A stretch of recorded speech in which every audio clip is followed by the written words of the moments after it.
Oh my word, this championship weekend was probably one of the most memorable ones I can remember in recent years. We have a weekend high of 43 goals to go over this weekend. Of course, the big news is that Leeds United, after a 16-year hiatus, have returned back to the Premier League, promoted as champions as well. Leeds United fans, I'm really interested to know what do you think of this season and how do you think you'll cope with next season back in the Premier League. Got to talk about West Brom failing to push for promotion. We've got to talk about Brentford missing the opportunity to overtake West Brom. And we've still got to talk about that no one has been relegated yet. There's still all to play for in the relegation zone. So this season is going to be so exciting in the final day. I want everyone to comment their top 6 and their bottom 3 before the final weekend. I'm really interested to know. Speaking of your comments, I'm going to include your comment on the screen if you got a correct score. Robert Hollis, your comment on the top left.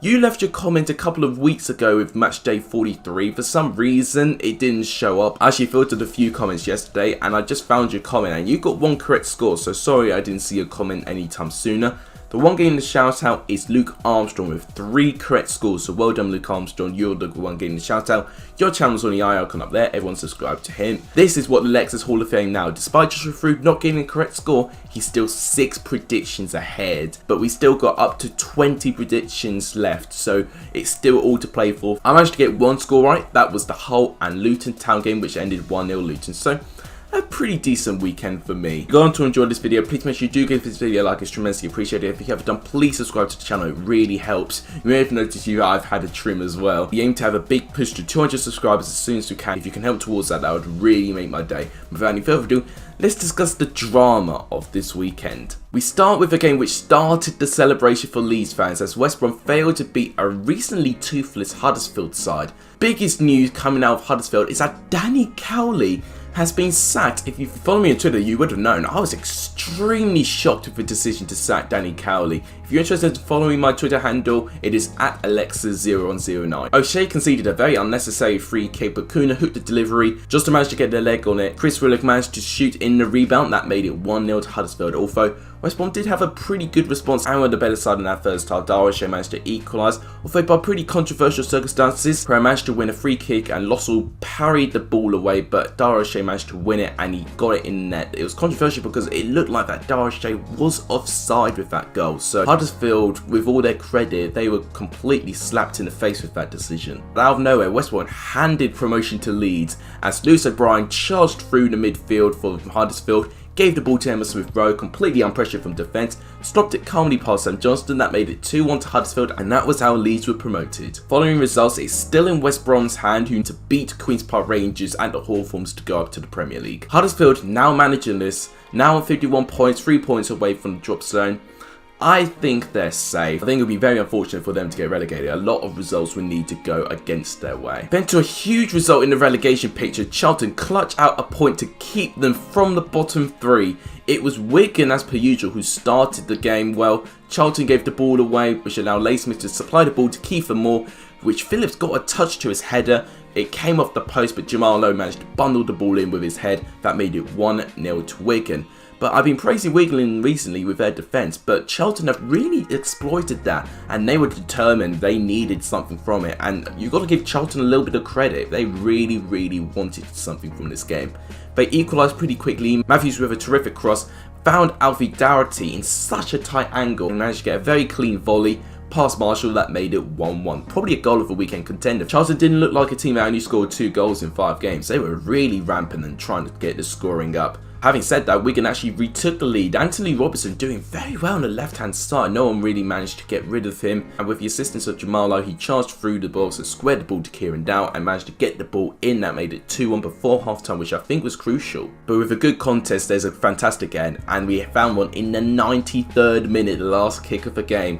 Matthews once again for Charlton with a terrific ball. Pass was headed by a neck, and then Macaulay Bonne completely unmarked in the box, which was poor defensively. Just a bit similar to Emma Smith-Rowe's goal. Scooped it past the reach of Marshall. That made it 2-2. I think a very important victory for Charlton, who are now just above the relegation zone on goal difference, as with Wigan.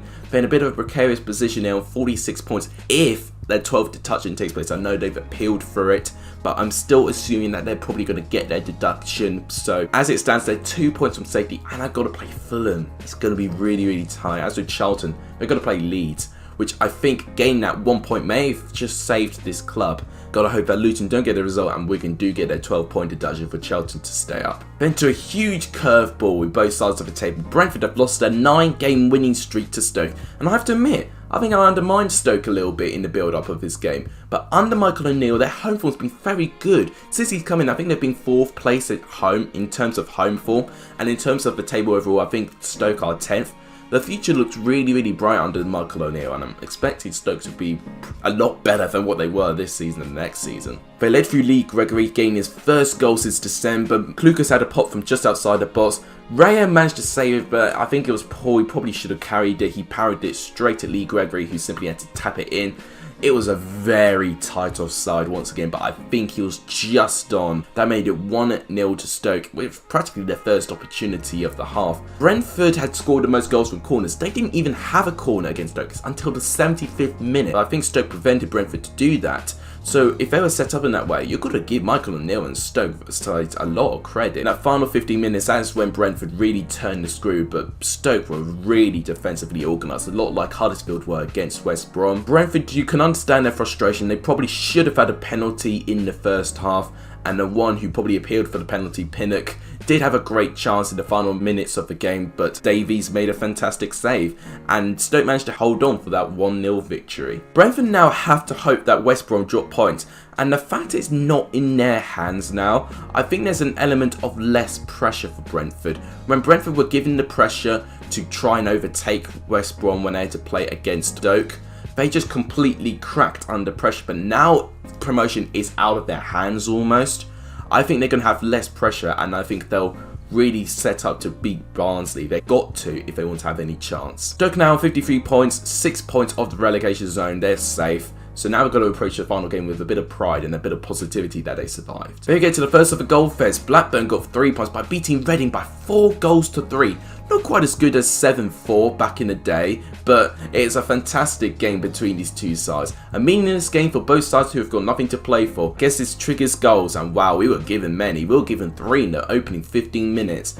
Reading's defence were asleep in the first 6 minutes of the game. Brereton scored with acres of space, and Joe Rothwell did well to find Armstrong for the second goal. He's continuing his great form after the restart, Adam Armstrong. Reading fought back though with a terrific free kick from John Swift. It was most definitely a topsy-turvy game. Joe Rothwell increased Blackburn's lead in the second half, perhaps a little fortunate with his deflection coming of Liam Moore. Reading rallied forward and within 4 minutes managed to equal the score to get it to 3-3, and they levelled the scoring with 2 headers. The first one coming from Sam Baldock, a great cross from Obita, then Mayte with the second header, and the previous goal scorer Sam Baldock managed to supply the cross this time. This was a genius substitution by Mark Bowen. He got a goal and assist within minutes of him coming on. Blackburn found the winner. Chapman found Gallagher in lots of space, and he headed home the winner. 4-3 Blackburn. A proper game with both teams giving it a go. A classic championship game. From a 7-goal thriller to an 8-goal thriller now. Fulham had a great weekend, who are now 2 points off the top 2. I know top 2 may not be likely as West Brom and Brentford need to lose, but you don't know. You don't know if they're going to buckle under pressure in the final day. And it's going to be an interesting scenario for Fulham. It was another great day for Mitrovic, who has increased his chances to win the Golden Boot with 26 goals this season. Let's go through all the 8 goals quickly. First goal was absolutely well executed by Cabano. A great diagonal pass by Michael Hector from about 50 yards as well. Wildsmith probably should have done better with Cabano's shot. Cabano will get all the credit there. Second goal was a great team goal right from the middle. They completely split Sheffield Wednesday's defence apart. On the man managed to time his pass perfectly to find Mitrovic in a load of space. That made it 2-0 to Fulham. Mitrovic got his second goal and Fulham's third goal with a penalty. Cabano, who was absolutely immense since the restart, he managed to win the penalty after being fouled by Iorfa. Mitrovic went down the middle and that made it 3-0 at half-time, and you thought that Sheffield Wednesday would not have a chance of getting into the game. However, we still have 5 goals to go through the second half. Both sides were leaking some goals. Sheffield Wednesday had a penalty which could have been avoided for Fulham. That's what happened when they played out from the back. Sheffield Wednesday had a high press and Rodak had to foul to win the penalty. Newhu forced Rodak the wrong way, that made it 3-1. But Fulham still looked very comfortable. Barnum once again getting involved in the scoring a terrific free kick. Managed to rolling the ball from the ground, similar to Herbie Kane's free kick versus Birmingham. Sheffield Wednesday didn't give up though. Jacob Murphy won a scrappy goal with his shot taking a huge deflection, bewildering Rodak. And in the 89th minute, Sheffield Wednesday made Fulham very, very nervy. Following a great cross from Murphy, won by Newhu's head, that scoring his second goal, that made it 4-3. However, Bobby Reid made a comfortable end for Fulham with a great strike outside the box, the bottom left corner, and that's how the game ended, 5-3. And Harrison Reed, who now missed the playoffs, getting a second yellow card on a ban foul. He can't have many complaints on that. He got a red, so a 3-game ban now, which is a huge blow for Fulham's playoff chances. Sheffield Wednesday, like many teams, have got to try and end the season on a high. The result, I think, has sealed Hull's fate into League One. Such a collapse in this club, it's really saddening to see. On the game overall, it looked to be a game of two halves. Hull looked the strongest side in the first half, with George Honeyman pretty much being the only player that looked like a real spark in this Hull side, trying to create things going forward. There was protests outside the stadium towards the owners, which have ultimately plunged the club into this turmoil into League One. Whether the sale of their two best players were to get money back from debt from being in the Premier League, if you're going to sell but not going to invest, then ultimately you're going one way and that is down, and they were really poor in that. Luton, like in so many games, really have a poor start in games, but they really improve in the second half, and that's exactly what they did. Hull did not have a shot on target in that second half, and Luton completely rallied forward and were definitely the better side. Eventually, they got their press and got their result. Kazenga Lua with a low strike past Ingram that made it 1-0 to Luton. A goal that could save Luton, but one goal that has completely pushed Hull down to League One. Following that win, Luton's eyes are going to be on that Charlton game, but they'll definitely need a home result against Blackburn, and they've really struggled at home since the restart, Luton, bizarrely. But as not as concerning as Hull though, who now need a miracle to survive. They need Luton to lose and hope that Wigan and Barnsley fail to win to survive. They have a really tough game against Cardiff, who will be up for it to try and secure their place in top 6. I think Hull's reign in the Championship is over. Speaking of Cardiff, they've now cracked 70 points, managing to beat their former manager and Middlesbrough. You've got to give Cardiff some credit. Despite losing back-to-back games, they've picked up their form and they've stepped up when they needed to. Cardiff stated their authority earlier on with Sean Morrison winning a strong header from a Joe Wall's corner. Cardiff were very dominant in the game, and Middlesbrough just cannot start halves and kick off very well, because in the start of the second half, Cardiff increased their lead. Patrick Roberts had a free kick, but a couple of seconds later, Lee Tomlin charged forward, put Josh Murphy one-on-one with Pears. He could have missed from there, and then Cardiff scored their third 10 minutes left, where Lender's man pushed forward, squared it to Josh Murphy, once again poor defensively of Middlesbrough to not pick him out. He scored Cardiff's third, that made it 3-0. At least with Middlesbrough, they managed to get a little bit of a consolation. A terrific free kick by Brittison Bolonga. I think his one will be in contention of goal of the weekend as well. Neil Warnock's first priority for Middlesbrough would to be to improve their defence, because all 3 goals really could have been avoided with just better defending. As for Cardiff, they should be inclined to get a result versus Hull, who'd be in disarray to secure their 6th place. It's going to be really, really interesting to see how they respond in the final day. But we saw Preston strengthening their chance to finish in the top 7 with a 2-0 win versus Birmingham. Their first win with a clean sheet in over 13 games. Defensively, Preston have been poor, which is something I wouldn't expect to say for how organised they were in the beginning of the season. Bellingham, who had his medical with Dortmund, has now been confirmed as a Borussia Dortmund player in the region of 26 million. Birmingham fans, let me know what you think about Bellingham's departure for Dortmund. Speaking of the Devil, he had the first chance of the game, which was blocked by Patrick Bauer. Stockley should have scored 10 minutes in with terrific play from Daniel Johnson, put him with so much space, but he shot it over. It's easier to score than to miss. After a quiet half, it ended with Birmingham once again conceding a goal just before halftime. They've got a terrible habit of it. Paul Gallagher delivered the corner and Bauer managed to roll the ball in with no one marking him. In the second half, it was the same tempo, but Birmingham started climbing back into the game. Gardner had a 20-yard volley, which was well saved by Declan Rudd. Birmingham, while being in the top, they were just so careless at the back, and they were punished, giving Brad Potts too much space in the left, who did well to shoot it past Camp. That made it 2-0 to Preston. As with Birmingham, they've also had the news about Bellingham. At least they're going to get a load of money from it. but they can still be relegated. But for that to happen, they need to lose against Derby, and both Luton and Charlton need to win their games, which I don't think will happen personally. Birmingham need to get their next managerial appointment right, especially if they want to go forward. They do not want to end up like Hull. Then to the final thrilling game of the championship, this defeat for Millwall sees them with an impossibility now to enter the playoffs. Bielkowski looked to be having a really good game where he made a double save from Chair and Amos, but Bielkowski's resistance broke just before half-time, which would be frustrating for Gary Rowett. Barbay's header was saved. He powered it straight to Connor Masterson to score his first ever career goal. Second half, however, turned to an absolute goal fest as Millwall were really trying to secure their place in the race of the top 6. And Millwall looked like they had a game, scoring 4 minutes in the second half. Jed Wallace free on the right squared it to Matt Smith, who wasn't tracked down by QPR's back line. QPR's responded very well though. Manning struck a low drive outside the box. The Rangers looked like they settled 3 points from a great touch from Chair, who found Eze on the left. He calmly shot his shot past Bielkowski, and that made it 3-1 to Queen's Park Rangers. But Millwall dug deep and weren't giving out. Sean Hutchinson managed to head in a Jed Wallace corner, but the sucker punch came when Todd Kane managed to score his goal. A brilliant counter-attack performed by Queen's Park Rangers. However, Millwall were not lying down. Jed Wallace gaining his hat-trick of assists allowed Malumbe to make things nervous for Queen's Park Rangers, having a deflection by Barbay to get past Lumley. And by dramatic circumstances, Millwall had 2 goals disallowed and 1 in the final minute of the game because there was an offside in the build-up. A really tight contest, and just like Blackburn and Reading, a great match with both teams giving it a go. A classic championship match. Last of Saturday's games, we saw Swansea keeping the place for the playoffs. They started off slow as Bristol City looked a better team in the first half, but they couldn't create anything too dangerous. Swansea had to be patient, and eventually they grew into the game. Andre Ayew had a great opportunity saved by Bentley, but Swansea got their lead seconds before half time. There's a habit of teams really conceding just before half time. Conor Gallagher, who is still looking for his first goal for Swansea, hit the post, but Conor Roberts managed to get the rebound. That made it 1-0 to Swansea, and that was the only goal of the game. Bristol City probably should have equalised though. Famara Jeju was fouled in the box, winning a penalty. He managed to miss the penalty, hitting the post, and unfortunately he couldn't score the rebound. The tweet that was followed from that was absolutely disgusting though, and I'm glad that Jeju has reported it. The game ended with Swansea nearly sealing the winner, with Ayew hitting the post himself after great movement down the right. For Swansea, they now need to beat Reading and hope that Hull beat Cardiff to try and get their place in the playoffs.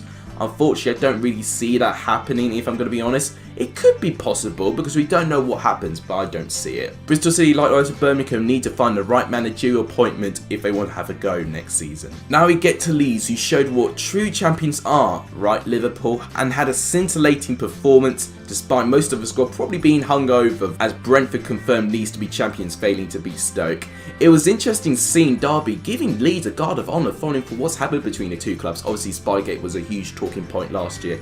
Now that I think about it, I'm so excited to Chelsea to play Leeds because it's going to be the reunion of Lampard and Bielsa. Oh, I'm so excited just even thinking of that. Now to the game. Leeds dominated the first half, and a special shout out goes to Ian Pervader, who I've not seen a lot of, but he looks such a bright spark in that squad. Maybe Leeds have more depth in that squad than I originally thought. The first half was really slow, but it wasn't really helped with the pace being slowed down by 2 injuries from Tom Lawrence and Gaetano Berardi, with Berardi being stretchered off. Derby got the lead when the second half started. Derby had up to 5 players in Leeds United's box really pushing for the goal. Martin, in a lot of space, managed to get his shot deflected past Casilla. That made it 1-0 to Derby, who of course with Casilla is making his first appearance since his 8-game ban. Leeds fans, do you keep Casilla as your number 1, or do you think Messier deserves to stay in the number 1 goalkeeping spot? I'm really interested to know in the comments. Within 100 seconds, Leeds show why they're champions, and Pablo Hernandez, like he always is, scores, being granted a lot of space.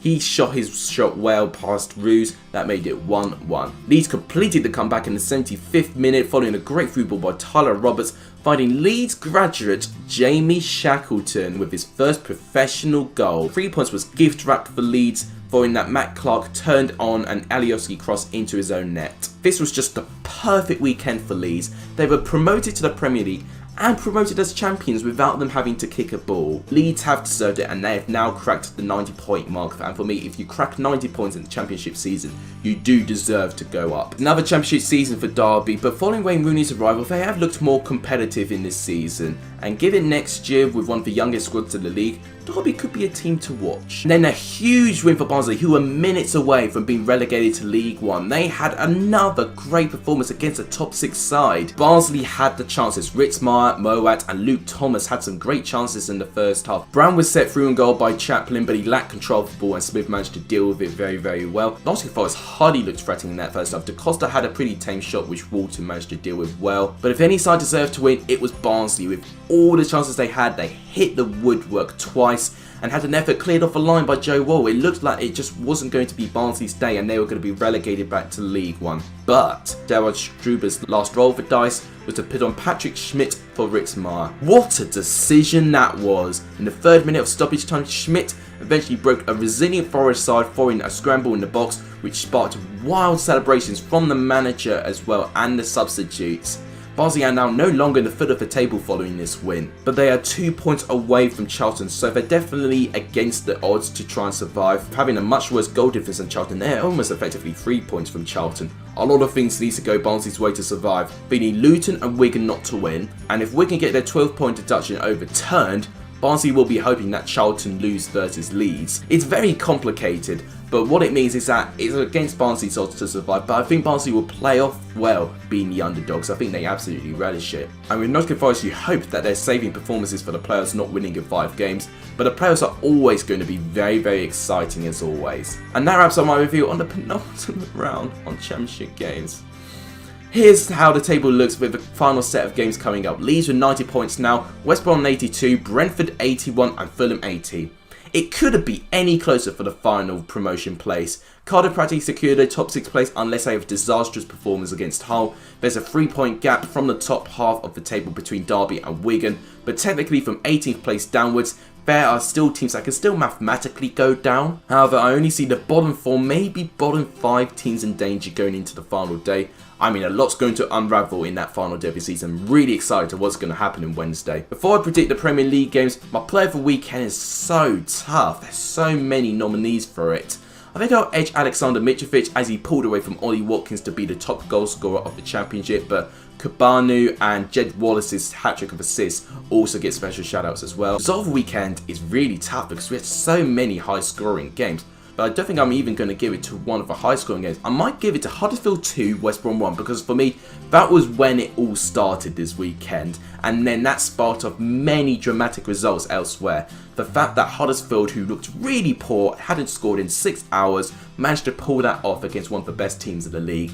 Absolutely unbelievable. It's a result that took me off guard. That's my result of the weekend. Goal of the weekend is also really, really tough. There's plenty to choose from. I'm actually going to give it to Doughty's volley against Wigan. The tight angle in that volley is so difficult, but he shot it so well. Although Britt Sommer's free kick and John Swift's free kick also are up there. Now to predict the Premier League fixtures, and this week I'm not including Wednesday's games as I'll predict those when I release my final score predictions. Oh, I don't want this season to end. But this is a great opportunity to make some ground in the Lexus Hall of Fame. We've got 5 games to predict. Brighton, Newcastle, I think it's going to be 0-0, like the reverse fixture. Sheffield United, Everton. Sheffield United doing very well against Everton in their reverse game. I think they'll continue that. 2-0 Sheffield United. Wolves and Crystal Palace. Palace have been in some terrible form recently, but they've been so unfortunate with injuries, with Van Aanholt just breaking his arm against Manchester United in their last game. I'm going to say 2-1 Wolves. Watford and Manchester City. Oh dear. Watford just sacked Nigel Pearson. They seem to be in disarray. They just need 1 point for me, and I think Watford will be fine. But I think Man City will win by 4-0. And finally, Aston Villa and Arsenal, a must-win game if they want to have any chance of surviving. But I think Arsenal are looking more confident. It's a new Arsenal side beating Liverpool and Man City in the same week. I mean, not many sides can brag about that. So I'm going to say a 2-1 away victory to Arsenal, but I think it will be close. But that wraps up for today's video. If you enjoyed it and are excited about the season ending, please make sure you smash that like button. It would really make my day. And if you haven't done, please subscribe to the channel. It really helps. 10 subs away from 200. Could we do it before the championship season concludes? With enough viewers sharing the video, I think it can be done, so don't let me down, guys. But that wraps it up. Thank you guys so much for watching. You guys are legendary if you're tuning in for this video. And as always, take care.